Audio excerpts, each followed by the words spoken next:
Հարգելիներս, ինձանից լավ գիտեք, որ հայ ազգը միշտ եղել է հզոր, հարգանք պատիվ վայելող, ստեղծող, արարիչ ազգ։ Գալով Նիկոլ Փաշինյանին իշխանությանը, մենք այս բոլորը տարեց-տարի կորցնում ենք։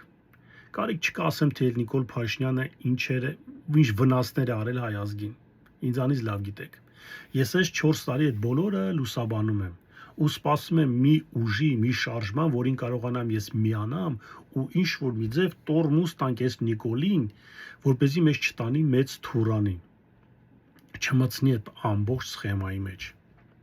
Ու հանկարծ հայտնվում է Սամվել Կարապետյանը, որը կանգնում է մեր եկեղեցու կողքին, հայ ազգի կողքին, ու դրանով կրելով անազատություն ինքը շարունակում է պայքարել Նիկոլ Փաշինյանի այս պետականությունը մեր կործանող ծրագրին։ Ես շատ շնորհակալ եմ, որ Սամվել Կարապետյանը չի գնում գործարքի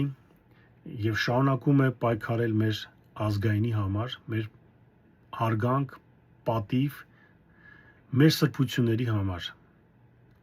Եվ հարգելիներս, գիտեք, վաղը հոկտեմբերի 14-ին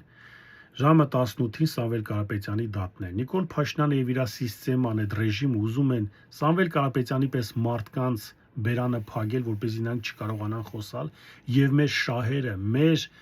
ազգայինը չպաշտպանել։ Դուք այդ բոլորը ինձանից լավ գիտեք։ Հիմա հարգելիներս, մենք պետք է ցույց տանք Նիկոլ Փաշինյանին, որ Սամվել Կարապետյանը այդ մի մարդը չի, որ պահանջում է հարգանք, պատիվ, ազգային մեծ հզոր հայկական պետականություն։ Մենք պետքա ցույց տանք, որ մենք էլ ենք դա ուզում, մենք էլ ենք այդպես մտածում եւ Սամվել Կարապետյանը մենակ չի։ Սամվել Կարապետյանի պես մարդիկ շատ են, մենք էլ ենք։ Եթե իհարկե դուք այս բոլորին կողմ չեք, այս Նիկոլես ամեն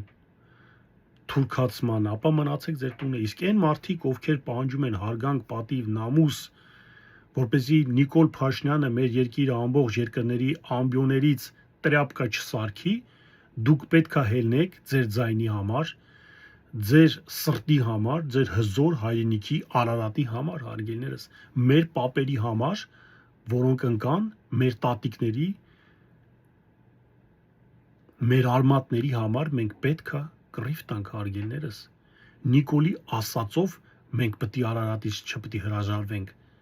Մենք ունենք ուղեղ ու խելք։ Դուրս են գալիս, աջակցում ենք Սամվել Կարապետյանին։